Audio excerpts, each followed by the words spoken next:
The basement under Minute Street. I had moved into an old Victorian house on Minute Street a month ago. Its antique charm and spacious rooms were irresistible. It wasn't until tonight that I realized moving here might have been a mistake. The house stood half a block from an abandoned lot overgrown with weeds, a reminder that the past left traces just under the surface. Little did I know, the house itself held more than its share of history beneath its foundation. The realtor mentioned the basement only in passing, noting merely that it wasn't finished. But having grown up in a home with a sprawling, dimly lit basement, I didn't think much of it. One night, things began to change. The temperature in my house began to drop inexplicably, and an eerie quiet fell over it.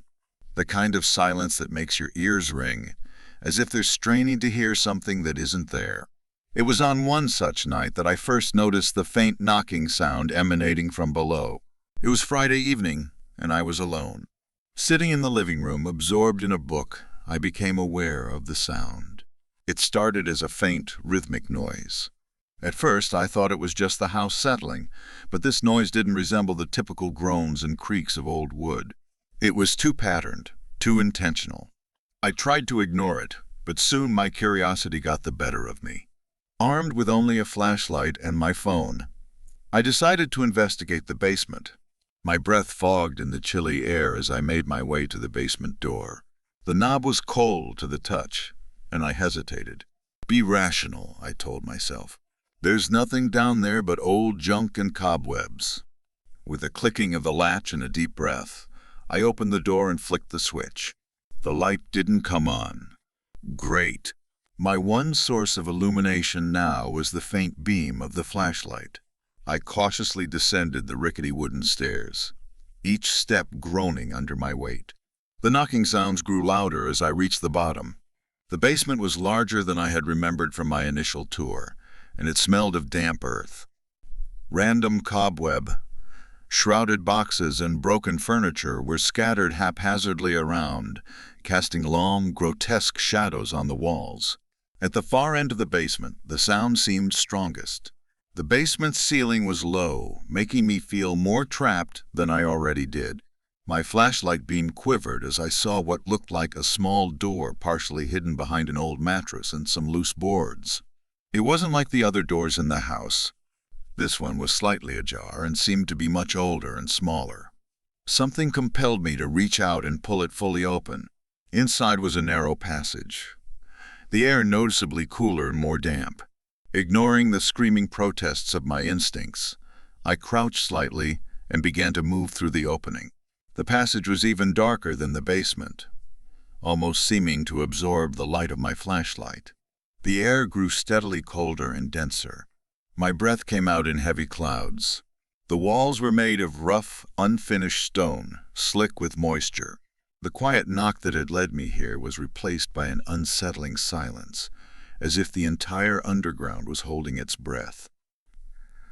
After what felt like an eternity of crawling through the low tunnel, I emerged into a larger, open space.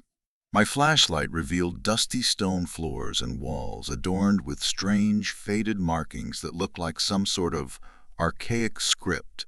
A sense of unease filled the air, augmented by the flashlight's flickers as its battery waned.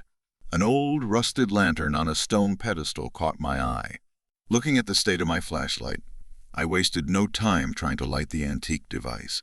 As the lantern flared to life, it cast a gloomy orange glow on the surroundings. The room was circular, and at its center lay a large stone table. It possessed a dark crimson stain, and I suddenly felt as though I'd stumbled upon something not meant for my eyes. The oppressive silence was broken by a faint echo of what could have been a whisper or just the wind through some hidden crevice. On the perimeter of the room were several other smaller doorways, each more foreboding than the last. Torn between retreating and delving deeper, I chose a doorway at random and ventured through, lantern held high. This corridor was narrow, branching into a network of increasingly complicated paths. My heart began to race as I realized how easy it would be to get lost. The walls of the passage were etched with strange symbols and cryptic writings, which seemed to pulse and shift when looked at directly. The air felt heavy, pressing in on me from all sides.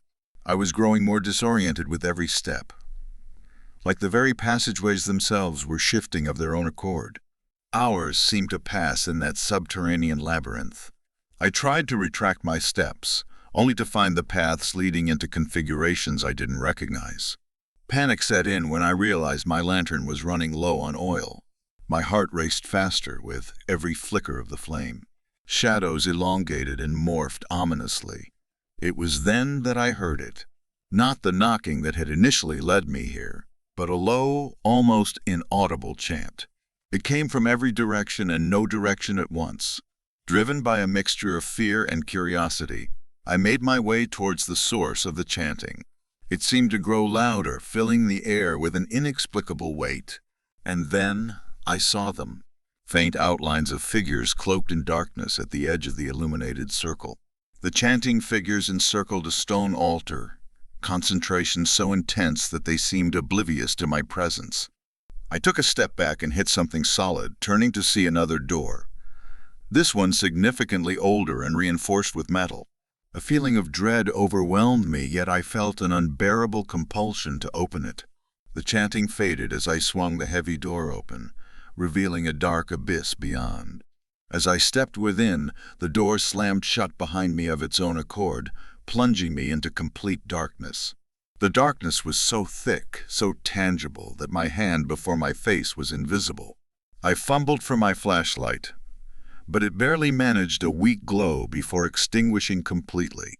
The cold air numbed my fingers as I continued blindly forward, my other senses straining for any indication of what was to come. Time lost all meaning in the abyss. My thoughts grew disjointed, and a sense of isolation so profound enveloped me. I called out, but my voice returned only as scattered echoes mocking my desperation. The ground beneath my feet became uneven, causing me to stumble and fall repeatedly. I eventually gave in to the disorienting vertigo and simply sat down, trying to conserve my strength. Suddenly, in the utter silence, there arose a mounting sound, one that I could only describe as a heavy, wet dragging. The noise approached with nightmarish slowness, increasing my heartbeat to a frenetic pace. Something, or someone, was coming closer, and I had no way of defending myself. Then, as if answering my silent plea for escape, a faint light appeared in the distance. The dragging noise grew even closer, louder, but the sight of the light reminded me that I needed to move. I scrambled toward the flickering beacon, every step filled with a primal, animalistic fear. When I finally reached the light source, I found myself at the edge of another room. The room was circular, with walls lined with shelves brimming with oddities. Skulls, artifacts, and ancient tomes bound in weathered leather. In the center of the room was another altar, but this one had a large, black tome atop it, its pages splayed open and inscribed with gold ink that seemed to shimmer and shift. I hesitated for only a moment before stepping forward to examine the book more closely. As my shaky fingers traced the elaborate script, the dragging sound stopped abruptly, replaced by absolute silence. Gingerly, I touched the book's pages. The ink seemed to move under my touch, forming words in a language I couldn't comprehend. A sudden, indescribable force shot through me, and I snapped back involuntarily. The altar began to glow menacingly, casting terrifying shadows that danced grotesquely on the walls. The door behind me slammed shut, sealing me inside. A heavy feeling of dread descended upon me as it dawned on me that I might never leave this place. Just as the panic began to rise again, a voice filled the room, clear and commanding. "Intruder, you have trespassed where you should not. Do you seek knowledge, or do you seek death?" I spun around, trying to locate the source, but saw nothing but the shifting shadows. My voice cracked as I spoke. "I want to leave. Please, let me leave." The voice chuckled, devoid of any warmth. "Leaving is not an option. The secrets you've glimpsed, Demand a price, and the price must be paid. With this pronouncement, the shadows began to solidify, forming grotesque, humanoid figures that advanced toward me. My body felt paralyzed, as if invisible chains bound me in place. The floor began to shake, and dust rained down from the ceiling as a low rumble grew in intensity. "Choose, mortal," the voice echoed. "Your freedom or your sanity." Before I could respond, the figures were upon me, their twisted forms encircling, closing in tighter like a noose. My heart drummed a frantic rhythm against my ribs. It felt as though the weight of the darkness bore down on me, tangible and consuming. Each breath became laborious, as if the very act of inhaling was drawing the malevolent spirits closer. The choice the voice presented echoed in my mind. Your freedom or your sanity? Were they mutually exclusive? Could I endure both the terror of the unknown and maintain my sanity? The pressure was unbearable. Desperation fueled my movements, and I scrambled towards the altar, my fingers brushing against the tome once again. This time, the ink reacted more violently, the golden script flaring and twisting into symbols I couldn't decipher.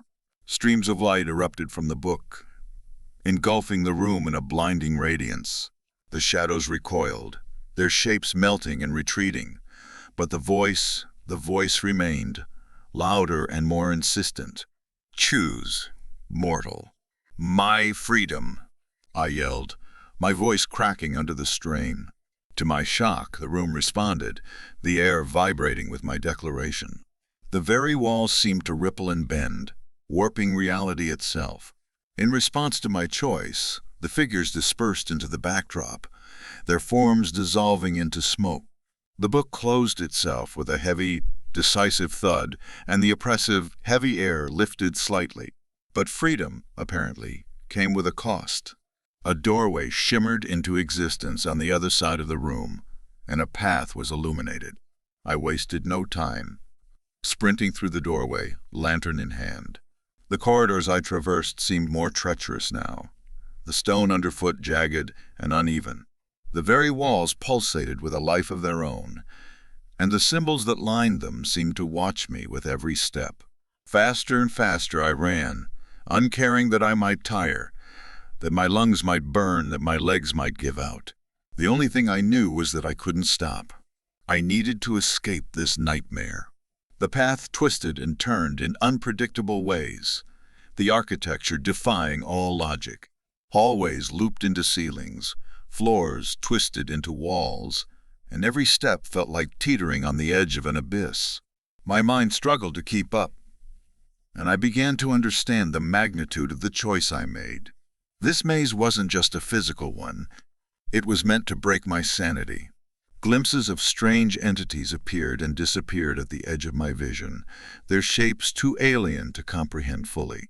Whispers filled my ears, each voice a thread of doubt, weaving its insidious messages into my thoughts. "You'll never find the way out. This is your end." But amid the despair, a glimmer caught my attention, a familiar, cold steel glint. It was my phone, inexplicably lying on the ground of this impossible maze. Picking it up, it flickered to life, and a single message illuminated the screen. "Don't trust what you see. Find the hidden door." The whispers grew louder as though they sensed my burgeoning hope. My fingers tightened around the phone as if it were a lifeline. Determination surged through me again. I took a deep breath and started examining my surroundings anew, looking for any deviations, any signs of the so-called hidden door. The realization struck me like a bolt of lightning. The walls seemed static, yet one section of the corridor always looked slightly darker, the stone more worn. I approached it, heart hammering. Tentatively, I placed my hand on the surface. It rippled like water. With a hesitant push, I stepped through and found myself in an entirely different chamber. Unlike the cold, damp stone of the previous rooms, this one was lined with dark wood paneling and lit by soft, warm light. It reminded me of the living room in my home, It felt familiar, almost comforting. Then, the door behind me vanished. In the dim light, I saw a plush armchair, a small table with a steaming cup of tea and a crackling fireplace. It was eerily out of place, like a memory from my childhood, or a scene in a dream. The voice returned, softer now, almost gentle. This is the sanctuary. Rest if you can, but do not linger long. The labyrinth changes, and time is not your ally. Weariness overcame me, a bone-deep exhaustion. I sank into the armchair, feeling the cushion's embrace. For a moment, I closed my eyes, savoring the ephemeral peace. But even here, shadows lurked just at the edges of the light, reminding me of the stakes. When I reopened my eyes, the room felt different. The warm glow seemed dimmer, the shadows longer. The cup of tea was now cold, a thin layer of dust settling over it. Time was slipping away faster than I had realized. Pushing myself out of the chair, I scanned the room, feeling for any irregularities. I was acutely aware that my sense of reality was now perpetually compromised.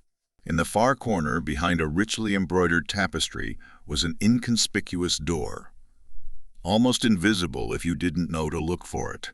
Steeling myself, I moved the tapestry aside and opened the door, stepping into yet another hallway. But this time, it felt different. The air was clearer, and a distant light beckoned me forward.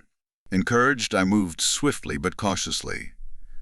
The ambience of this path lighter but still fraught with unknown dangers. As I progressed, the pale light grew stronger, guiding me to my quarry. It felt as though I was nearing the heart of this eldritch labyrinth, where the key to my escape would lie. The corridor ended abruptly at a grand, ornate door, inscribed with the same glyphs I had seen in the basement. Hesitating only briefly, I pushed it open. What lay beyond took my breath away. A vast, cavernous chamber filled with towering pillars and surreal, luminescent flora that glowed with an otherworldly hue. At the room's center was a grand, shimmering portal, swirling with colors that defied description. An inscription lay on the floor before it, written in a language that, to my surprise, I somehow understood: freedom's passage for those who seek. With renewed resolve, I stepped towards the portal. But the moment my foot crossed the inscription's boundary, the room trembled. From the shadows, the forms that had haunted me reappeared, converging rapidly. Their whispers returned, drilling into my mind with paralyzing intensity. "One final test," the now familiar voice declared, echoing throughout the chamber. "To leave, you must confront what you fear the most." A horrifying realization struck me. The faceless specters, the shifting shadows, all the malevolent entities born from the darkness. They were the manifestations of my deepest fears. And now I had to face them head-on. Taking a deep breath, I clenched my teeth, refusing to be entrapped by the paralyzing grip of fear. My gaze locked onto the most menacing form, an amalgamation of shadows with countless eyes, reflecting my terror back at me. As it drew closer, I stepped forward, lantern in one hand, the other clutching my phone. In the face of unspeakable fear, I chose to act. Darkness closed in around me. The grip tightened, but step by agonizing step, I forced myself forward. The whispers grew louder, but I tuned them out, focusing solely on the portal's shimmering light ahead. Each step felt like an eternity, but giving in was not an option. In a final, desperate push, I broke through the last barrier of fear and uncertainty. Reality seemed to twist and fracture, the shadows dissipating as I plunged into the portal's radiant embrace. For a moment I felt weightless, pulled between worlds, until finally, the overwhelming sensation subsided. I awoke to the familiar smells and sounds of my house on Minute Street. The warmth of sunlight on my face was a stark contrast to the oppressive cold of the labyrinth. My surroundings were still and ordinary, as though nothing had happened. The nightmarish experience in the basement seemed surreal, a fractured memory on the edge of my consciousness. But the evidence was undeniable. Dirt and grime covered my clothes and my phone's screen was shattered. My heart still raced and the echoes of the whispers lingered faintly. I had escaped, but only just. The house retained a tension I wished I could ignore. The basement door remained shut, as did the secrets it held. With a newfound sense of caution and respect for the unseen, I prepared to face another day, grateful for my freedom, yet haunted by what lurked in the dark recesses below. But one thing was certain: I would never go back to that basement again. Some doors are better left unopened, and some mysteries left unsolved. For days I tried to return to normalcy, but the recurrent nightmares and a persistent sense of unease made it difficult. The house, once full of charming quirks, now felt like a labyrinth of lurking shadows. Every creak of the floorboards, every draft that rattled the windows seemed amplified, a reminder of the ordeal I had barely survived. Despite my vow never to go back to the basement, curiosity and a grim sense of duty gnawed at me. If I didn't uncover the full truth, who might stumble upon it next? Could they survive what I had barely managed to escape?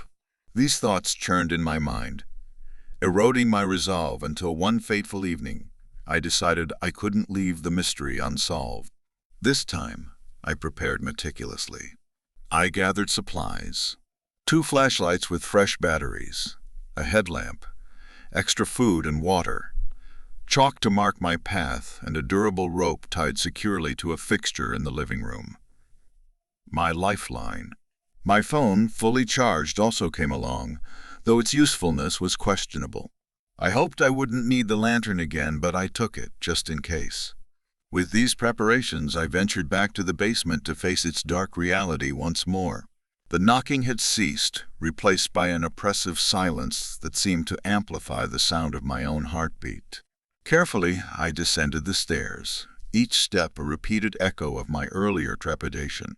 The flashlight's beam revealed the same bleak landscape of cobweb, shrouded boxes and disused furniture, a tableau of neglect. Yet the small door at the opposite end of the basement remained. It stood out as a stark contrast to the mundane decay around it. My earlier sighting had been no illusion. Reaching out, I gingerly opened the door again, revealing the same narrow passage. My heart raced as I entered the passageway, the cold air feeling even more biting this time. The rough stone wall seemed to close in on me, the suffocating dampness clawing at my spirit. Marking my path with chalk, I slowly navigated the dark maze once more, my mind constantly battling the rising panic. To my dismay, the passageway appeared to twist and shift yet again, confirming my suspicion that these stone corridors obeyed no ordinary laws of architecture. Strange scrapes and faint whispers seemed to emanate from the walls themselves, heightening the illusion that the labyrinth was alive, reacting to my presence. Determined not to get lost, I consulted the crude map I had drawn based on my previous venture, but the passages didn't align, as if mocking my attempts to impose order on chaos. Hours slipped by, marked only by the waning energy in my flashlight. My breath grew labored, my will starting to fray. Then, amidst the endless stone, I stumbled upon something new. A large, intricate mural adorning a section of the wall. The artwork was ancient, depicting scenes of ritualistic gatherings, hooded figures, and otherworldly entities. The grotesque images were unsettling, but the mural contained a structure that piqued my interest. A hidden door obscured by cleverly painted details. With renewed purpose, I ran my fingers over the mural, feeling for any discrepancy. A small depression in the stone, masked by years of grime, yielded under my touch. The wall shifted, and a new, unseen passage revealed itself. This portal felt older and untouched, offering an eerie solemnity. I pursued this hidden route, my surroundings shifting from rough-hewn stone to a strange amalgamation of earth and decaying wood. It smelled musty, like ancient forests rotting under the weight of time. The air grew even colder, my breath a visible affirmation of the severity of my situation. The path opened up into another cavernous space, eerily reminiscent of the previous chamber with the stone altar. But this time, the altar bore no book. Instead, it was covered with various arcane artifacts. Shattered crystal, rusted implements of unknown purpose, and half-burnt scrolls. The very floor was inscribed with symbols that writhed and shifted under my gaze.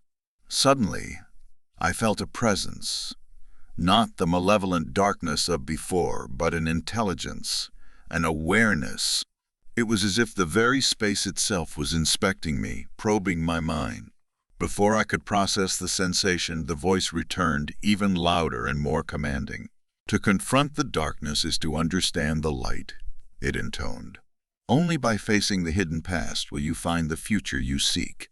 From the shadows at the edge of the room emerged an entity, cloaked and hooded, its form shifting as if composed of smoke and shadow. It extended a gnarled skeletal hand, beckoning me forward. With trepidation, I obeyed, feeling that retreat was not an option. The entity's other hand moved over the altar, and the artifacts began to glow with an otherworldly luminescence. "You are at a crossroads," the entity spoke, "a bridge between realms. The answers you seek lie deeper within, but beware. Truths are not always kind." At its words, the inscriptions on the floor blazed bright, and a hidden stairway descended into the darkness. The entity gestured towards the stairs, a silent command. Though every fiber of my being screamed to turn back, an inexplicable compulsion drove me forward. I descended into the depths, the light from my headlamp merging with the radiance of the stairwell's rooms. Each step down felt like a descent through layers of reality, piercing the fabric of the known world. Distant echoes, fragments of memories not my own, whispered from the walls, enveloping my thoughts. When I reached the bottom, the air was thick and heavy, laden with an aura of ancient power. I found myself standing in a vast chamber, the scale of which defied reason. Pillars of polished stone rose towards an unseen ceiling, their surfaces covered in ancient script, intertwined with indecipherable glyphs.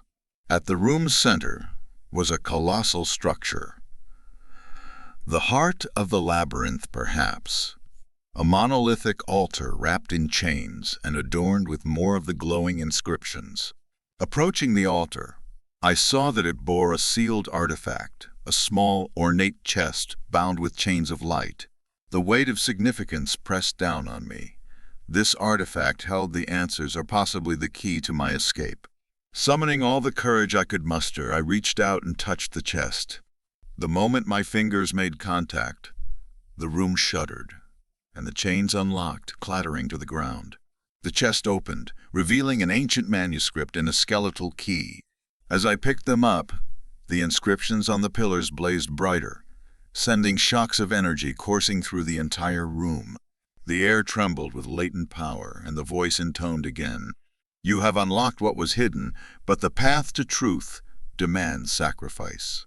Are you willing to pay the price?" Not fully understanding what I was agreeing to, yet knowing there was no turning back, I nodded.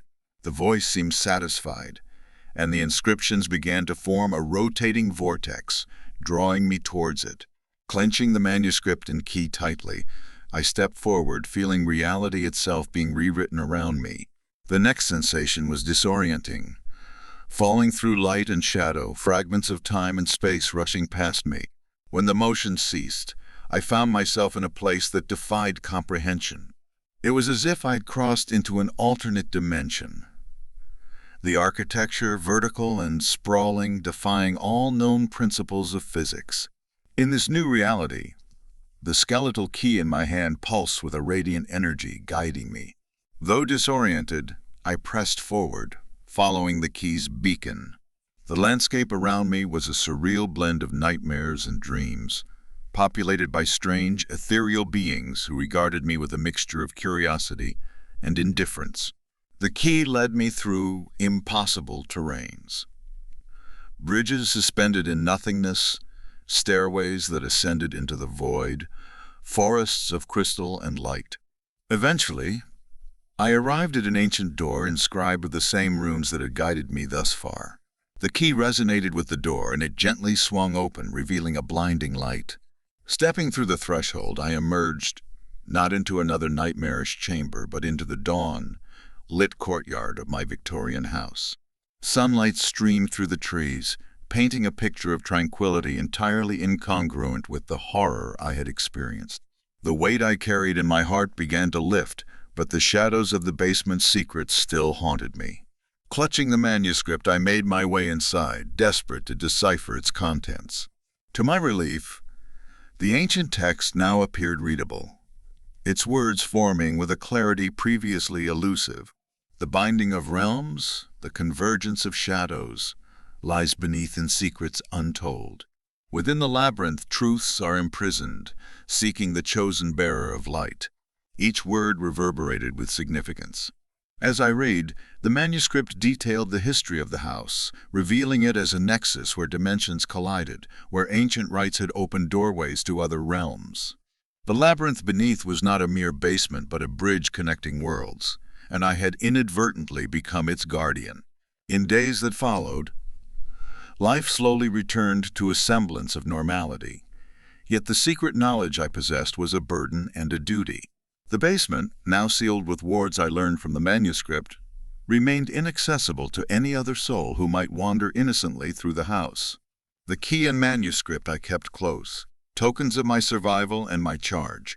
Yet, in quiet moments, I still felt the presence of the labyrinth, a silent testament to the hidden worlds lying beneath mundane reality. The knocking had stopped, the whispers faded, but the shadows remembered. I knew that the guardianship of such hidden truths carried a weight, a responsibility that I had to bear. Months passed and life resumed its routine, albeit overshadowed by the memories of that fateful night. I had adjusted to my new role and tried to understand the implications of the ancient manuscript. The arcane symbols and cryptic passages whispered secrets to me, some of which I could decipher while others remained frustratingly elusive. They hinted at a cycle, a pattern in the fabric of reality that aligned intricately with the house on Minute Street. One chilling autumn evening, under the pale light of a waning moon, I encountered the first omen that the peace was temporary. The air grew colder, and the very essence of the house seemed to hum with suppressed energy. The script on the manuscript began to glow faintly as if awoken by some unseen force. That's when I heard it again. A faint, almost imperceptible knocking sound coming from the basement. It sent shivers down my spine, a bone-deep reminder that the labyrinth's darkness was merely lying dormant, not gone. The reality of my guardianship sank in deeper. I was still irrevocably tied to this house and its secrets. I made my way to the basement door, now reinforced with the wards I'd learned from the manuscript. These symbols were my only defense against breaching the veil between worlds. As much as I wanted to pretend everything was normal, I knew ignoring these signs could spell disaster for both this world and the unknown realms tethered to it.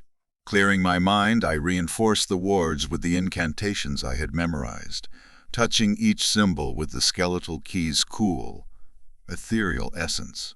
The knocking subsided almost immediately, but the sense of gravity in the air thickened.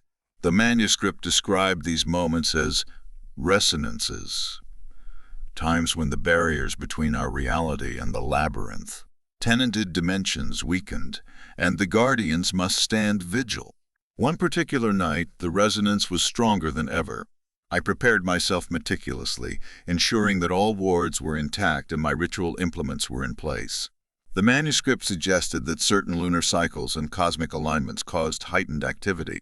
That night was a perfect storm of such forces. Around midnight, the basement seemed to pulse with energy.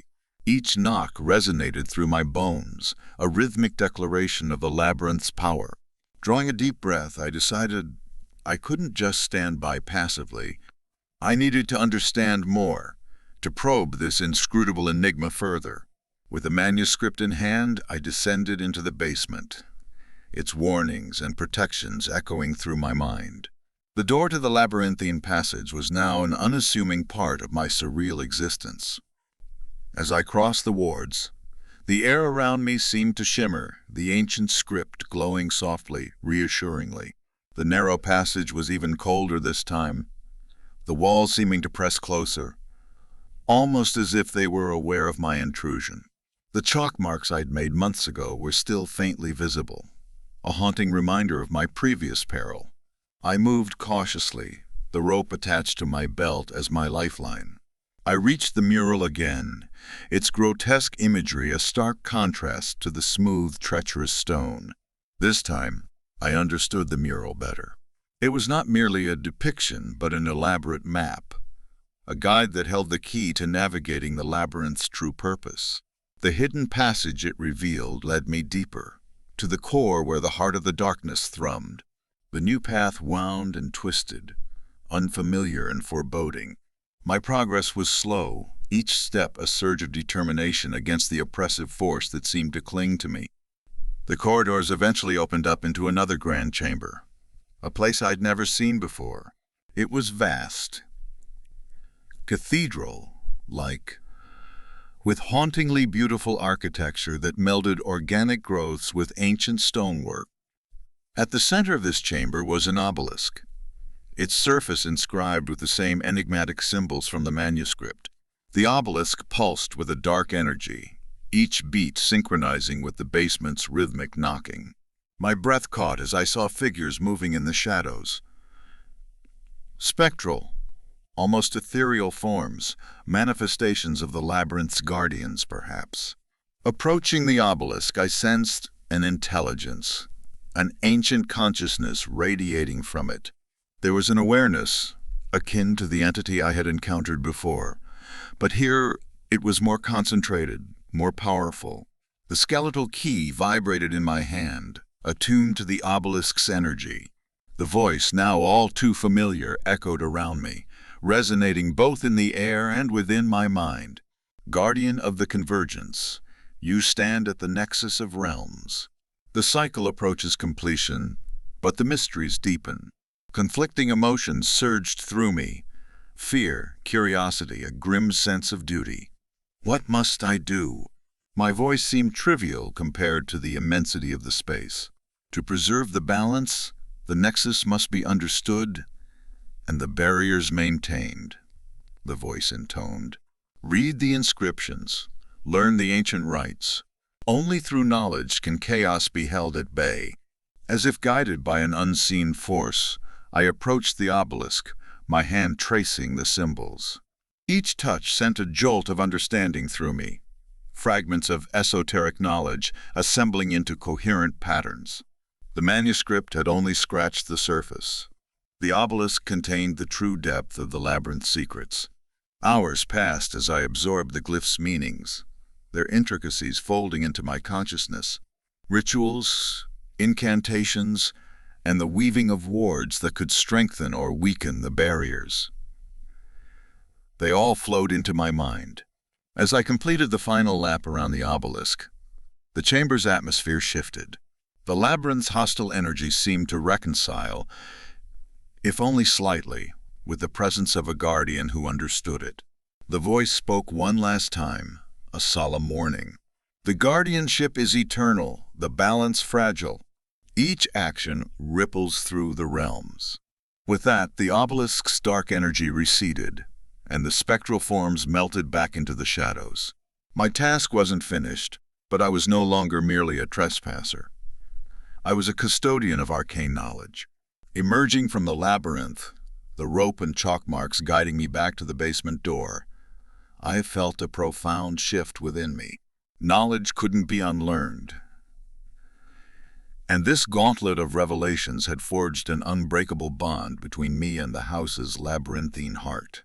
Returning to the upper levels, I placed the manuscript and key in a secured chest, then sank into the armchair, weariness catching up with me.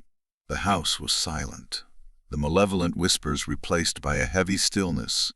I needed rest, but there was still so much to unravel, so much to prepare. As guardian, my vigilance could not wane. The days that followed were quieter, yet tinged with an underlying tension. The house had calmed, the basement's sinister resonance now muted, But the labyrinth's enigma continued to call, a siren song of hidden truths and ancient duties. Every night, I would study the manuscript and the insights gleaned from the obelisk, further reinforcing the wards and deepening my understanding of the labyrinth's intricate balance. One such night, as I pored over the ancient text, I discovered a passage previously unnoticed.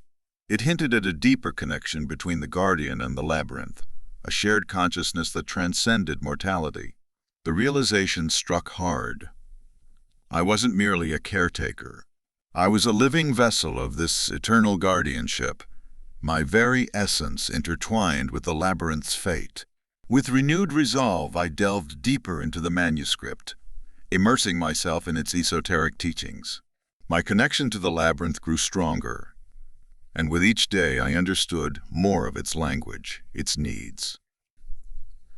The nocturnal knocking ceased entirely, replaced by an almost soothing hum, a symbiosis between the house's guardian and its hidden heart.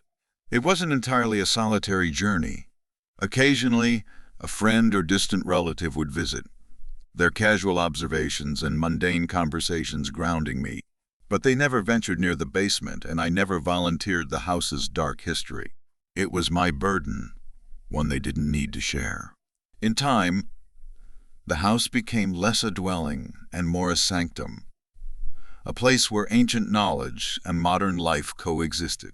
My role crystallized, the responsibilities shifting from a weight to a purpose. The labyrinth and I were bound, guardians of a fragile balance that spanned realms. Though the initial terror had faded into a solemn duty, one truth remained clear. Some mysteries are better left unexplored, and some houses are more than what they seem.